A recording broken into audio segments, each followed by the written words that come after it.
ng tipak. Boy Ben, gumising ka! Ba, anak ng batugan. Gising! Ano po yun? Hindi ko lang alam. Parang ang tulog na pa to.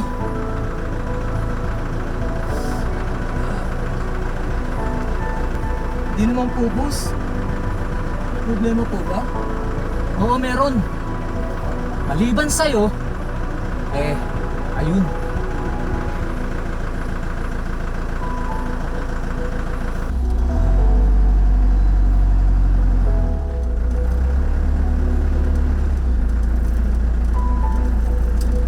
Class, maswerte tayo kasi guest natin ngayon ang chief ng Penro sa Limbas, si Mr. Guillermo De Castro. Maraming salamat po. Good morning. Maraming salamat, ma'am. You know, my office, Penro, is always welcome to students like you who are very eager in serving our country, especially in environmental protection. Alam nyo naman yung kapitbahay natin na municipality ng Bignay, which is one of the best areas in quarrying. Walang masama sa quarrying. Gumagamit tayo ng bato in building constructions. But, we want it to be well-regulated. Kaya nga may mga batas tayo pagdating sa quarrying activities within safety levels. Yes. Ano pong safety level yun? Safe sa kalusugan. Safe tayo sa pagbaha. Dapat huwag natin putulin lahat ng puno sa kabundukan para hindi gumuho ang lupa. Dapat safe din tayo sa water poisoning. Dapat maraming safety precautions.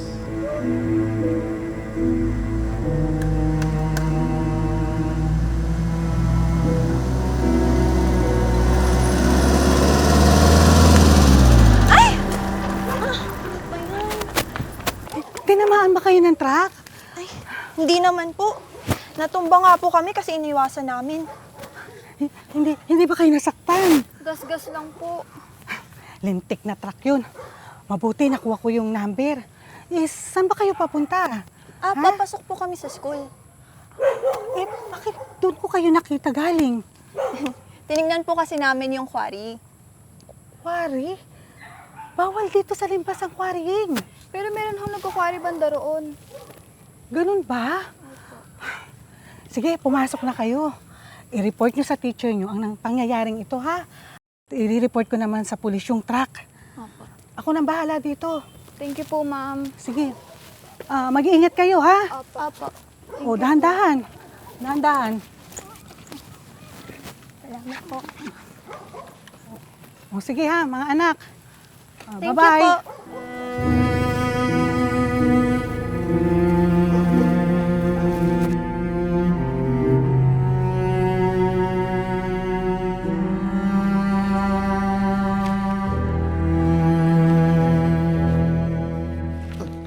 Magandang hapon po, Mayor Silvestre. Hindi po kayo nagpasabi na mag-i-inspection pala kayo. Sana napaghandaan namin kayo. Have a seat po. Gusto niyo po ba ng malamig na mainom o kape? Hindi na. Tsaka sandali lang ako. Hindi naman lahat ng dalaw ay inspection. Matagal-tagal na rin ako hindi nabibisita dito. Bakit ho ba, Mayor? May masama ho bang balita tungkol sa amin? Wala naman. Pero siguro alam mo na dumadami na ang mga nag-homestead dito sa Limbas. Ay, opo. Alam ko po yan. Ang katunayan, karamihan sa kanila yung mga retired na sundalo. Mga sibilyan na rin sila at may mga karapatan na tulad natin na gamitin ang mga lupa sa pagtatanim. Tama po, pero hindi naman lahat ay... Hindi na masamang pabantayan ng mga property laban sa insekto, mga hayop o magnanakaw ng mga tanim ninyo. Ang ayaw natin ay ang mga illegal o bawal na gawain tulad ng pagtatanim ng marijuana o pagbubungkal at illegal quarrying. Alam ko po yan, Mayor. Kaya nga, I have everything in place. Masino po yung mga investigador ko pagdating sa mga ganyang gawain? Alam ko, pero dapat manatili pa rin tayong alisto sa mga ganyang bagay, sa mga lalabag sa batas dito. May mga estudyante nga pala na nag-report sa kanilang eskwelahan na may nakita daw silang illegal quarrying na di kalayuan dito. At di umano ay naaksidente sila sa pag-iwas sa truck habang nagbibisikleta. Mabuti na yung maagap tayo sa mga ganyang bagay dahil ayokong matulad tayo sa ibang probinsya na daang libo ang namatay dahil sa illegal quarrying. Makakaasa po kayo, Mayor. Magtulungan tayo ng munisipyo para sa ating safety. Mabuti na yung maliwanag.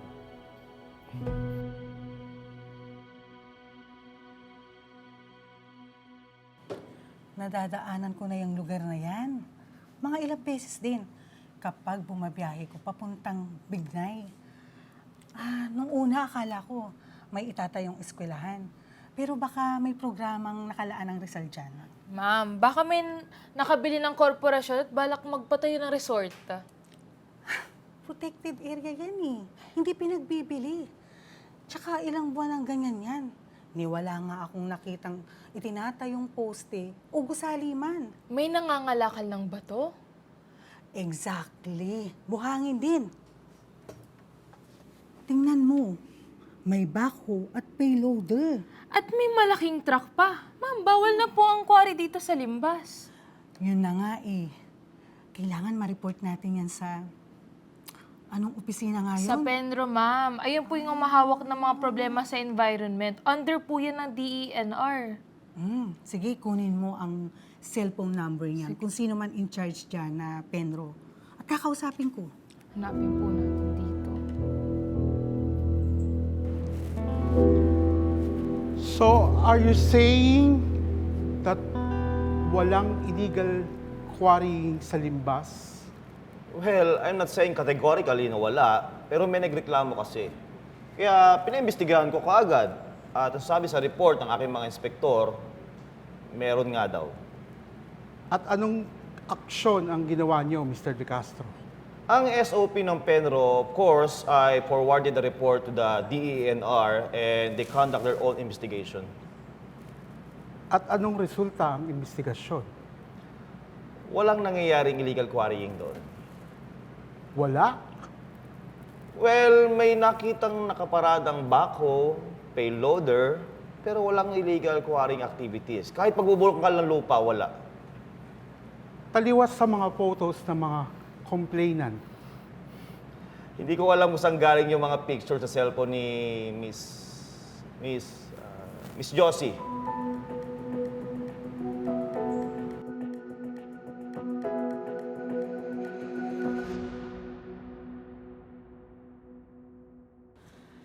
Josie Arguilas po ito, Sir De Castro.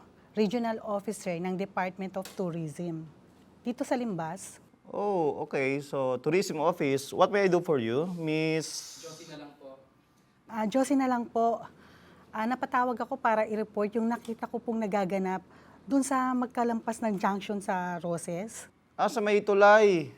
Opo, sa tulay. Pagkalampas lang galing Bignay. Sa may Verano, alam ko yan. Medyo malapit yan dito sa Penro. Oo nga po eh. Baka gusto niyo pong silipin yung nakita ko na nagaganap. Parang nagtitibag po ng mga bato doon. Nagkukwari po. Dito sa Limbas? Are you sure? Bawal na yan. Meron pong mga nakakitang estudyante sa mga kinunang kong litrato. Pwede niyo po silang ipatawag. Those are highly imaginative kids. Nakakita lang sila ng truck sa liblib na lugar, akala nila may illegal quarrying na. Mahigpit kami dyan, and besides, wala akong pinipirmahang permit na mag-dig or quarry dito sa Limbas. Hayaan nyo, Miss... Josie po. Okay, Miss Josie of Tourism Office. Hayaan nyo pupuntahan namin. Pero better mag-file kayo ng formal complaint para mas maasikaso natin. Sige po, Mr. De Castro. Gagawa po ako. Salamat. Sir, yung pinapaimbestigahan nyo sa Verano, positive po. Ano? Paano nangyari na hindi ko nalalaman? Mukhang sa madaling araw nila tinitibag. Hanggang umaga, pagkatapos, ikinakarga nila agad sa truck. Pinaabangan ko sa isa sa engineer ko, sir. Yun nga po, may nagkukwari daw doon. Naku, yung mga tao na yun, hindi na talaga natuto.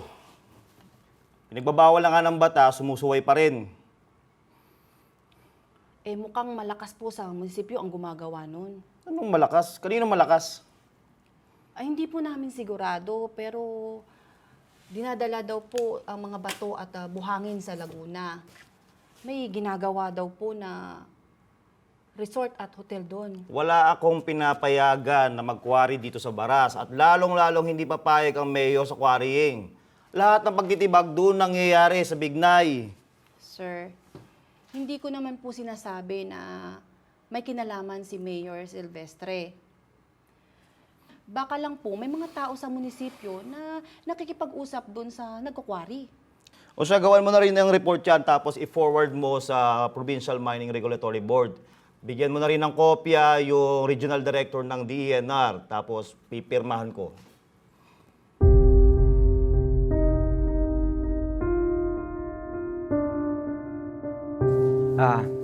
Boss, nakita niyo na po ba yung report na yan galing sa Penro?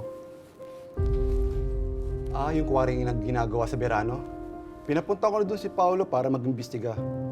May report sa akin, wala daw quarrying na ginagawa sa Limbas. Boss, paano pong wala? Nakalagay po dun sa report na may nakita daw pong payloader tsaka backhoe. Kung wala po, bakit po nandun yung mga yun? Malawak ang Verano. Pinacheck ko na sa munisipyo ng Bignay yan.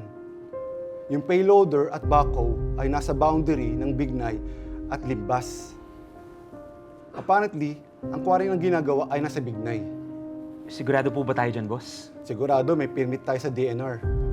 At may pirma din ni Mayor na sakop ng Bignay, yung quarry site. Kaya legal yun. Ganun po ba?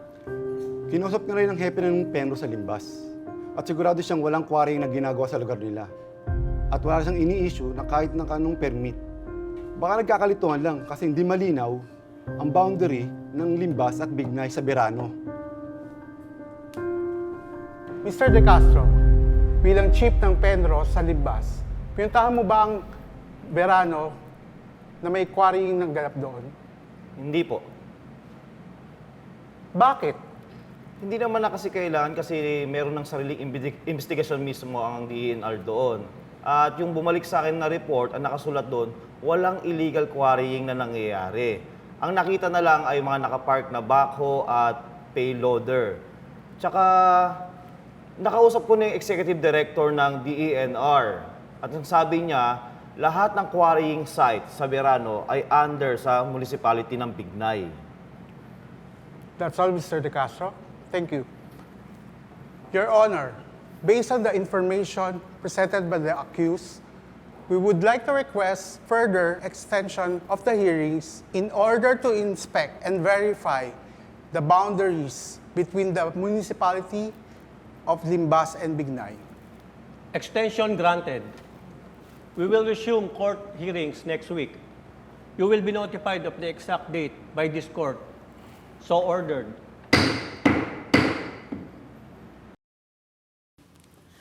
I'm sorry, Pete. Nag-file lang ang office namin ng kaso sa ombudsman. Matagal nang na-drag ang complaint namin. Nakipag-usap ako sa Penro at nag-file ng formal complaint. Tapos, kahit na-verify na nila na talagang may illegal quarrying na nagaganap dun sa Limbas, inirefer pa kami ulit sa opisina nyo. Naiintindihan ko naman yun, Josie. Wala, hindi talaga kasi natin alam kung sino yung mga involved sa illegal na pangyayari sa Verano. Mas importanteng may naipapile ng ganitong kaso sa ombudsman. Para malaman natin talaga kung ano ang katotohanan. Kung may illegal ba na nagaganap o wala. At kung meron, paano nangyari yun? Alam mo, hindi masasagot ng isang kaso lahat ng mga tanong mo na yan. Yes, I know. Pero ito na ang susi. Mabubuksan ang mga nangyayaring hindi nakikita ng dalawang mata natin. Ano na nga ba ang nangyari sa last week hearing? Well, as far as I know, ongoing ang investigations ng Ombudsman. And Josie, I'm sure madaming magiging findings sa hearing next week. Nako, mabadshot dyan ang boss mo. Well, we cannot be the judge of that, di ba? And kung talagang may pagkukulang siya, sana magsilbing leksyon na lang yun para sa lahat. Sa Penro, kay De Castro. He is a good person after all. And they both care for the environment.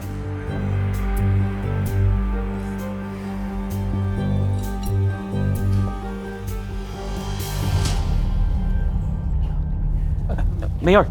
Mayor. Mayor. Sige, maupo muna kayo. Salamat po. Salamat po. Ipinatawag ko kayo dito dahil gusto kong ipaliwanag nyo sa akin ang lumalaking usapin tungkol dyan sa illegal quarrying sa Verano.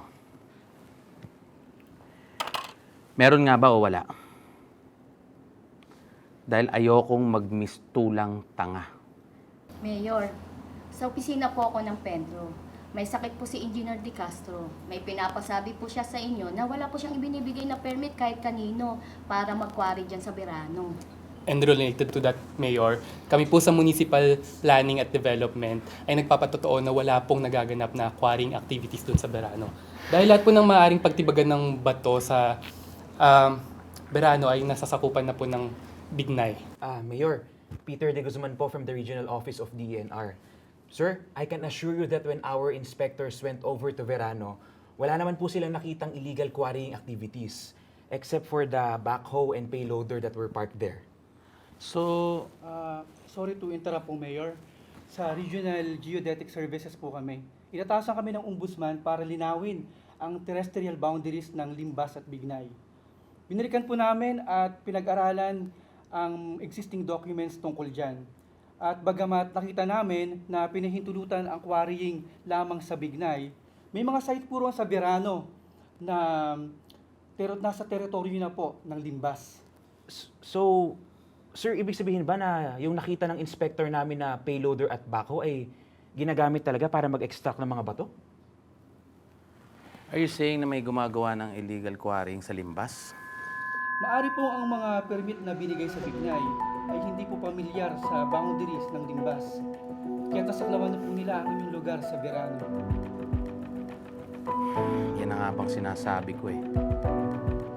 At maaaring gano'n na nga po. At maaari din kahit alam ng quarry operator ang boundary ay sinuway niya ang batas sa kung anong dahilan. Mukhang malinaw na sa akin ang lahat ng mga pangyayari. Kung may korupsyon man na nagaganap dyan at involve ang mga tauhan ng Limbas, ilalabas din ang katotohanan sa Ombudsman.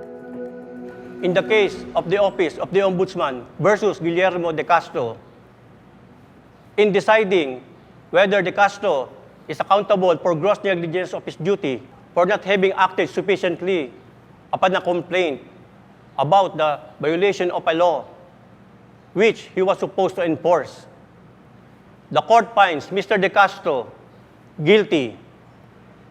He is hereby suspended by this court for 1 year without pay from his position, effective immediately.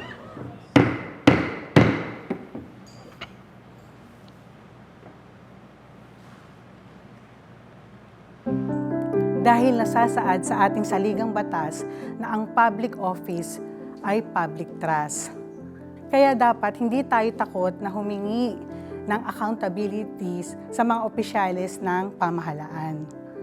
At higit na mas importante, gawin natin ang ating responsibilidad bilang isang mamamayan, maging mapagmatsyag at listo sa ating kapaligiran. Humingi tayo ng tulong o magreklamo kung kinakailangan. Maraming salamat sa inyong pakikinig.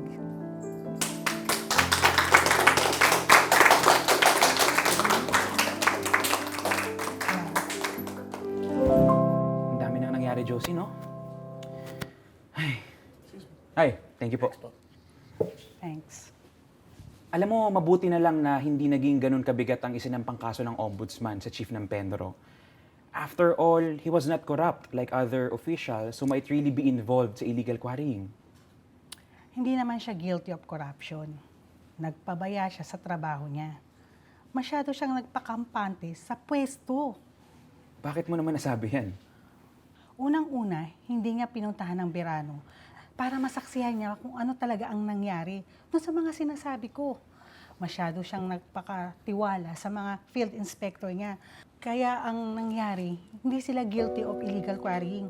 Samantalang 400 meters away lang from the highway, yung quarry site na nakunan ko ng mga litrato. Pero di ba ni-report naman kagad niya yung findings sa DENR office namin? Oh yes, but when? Nung makaramdam na yung mga quarry operators na may nakakaalam na sa pinagagawa nila. And his only defense was to say na hindi siya nagbigay ng quarry permit to anyone. Ay, I understand that, Josie, okay? Ang importante, nalaman na yung katotohanan. Nalaman natin na meron pa din pala ng mga taong sangkot sa katiwalian dyan sa kabundukan ng Rizal. Para mo na rin sinabi na sa kapabayaan, nabubuksan ng katotohanan. Josie, when this hearing began, di ba ang gusto lang naman talagang malaman ng mga tao ay kung totoong may illegal quarrying activities dyan sa Limbas? Tsaka kung sino talaga yung pasimuno. Actually, yung kaso, di ba, sinampa naman talaga kay Guillermo de Castro. Dahil, ayun, nagkulang siya sa kanyang tungkulin at hindi niya kagad inaksyonan yung isang reklamo na dapat ginagawa niya bilang isang Penro. Oh, class, narinig natin ang lecture ni Mr. Guillermo de Castro. So, let me ask you again. Who is the highest or chief executive officer of DNR in Limbas? Ma'am, siya ang Provincial Environment and Natural Resources Officer o tinatawag nating Penro mula sa DNR. Good, diba? That's nice, okay? Now, another question. What do you think are his responsibilities? Ma'am, ang unang responsibility niya po ay siguraduhin ng mga batas ng bansa at DNR ay mahigpit na ipinatutupad sa kanyang nasasakupang lugar. Galing, di ba? Oh, dapat nagre-recite din ha, yung iba ha. So, ito ang huli kong tanong. How did you find our dialogue with our Penro in Off Limbas? Oh, ikaw naman. Gaya po ng sinabi ni Mr. Guillermo de Castro, kailangan po natin maging mapagmasid sa ating kapaligiran. At kung may makita tayong maling gawain katulad ng illegal quarrying, agad-agad rin natin tong i-report para maimbestigahan agad. Nice, ang galing. Good class, good that you listen to the lecture. Alam mo, Josie, kung naging mapagmatsyag lang si De Castro at personal na nag-imbestiga bilang Penro, hindi na sana siya nasampahan ng kaso. It is not just words but action that matter, Pete. In doing your job as bantay ng bayan. Cheers to that, Josie. Yes. Why not?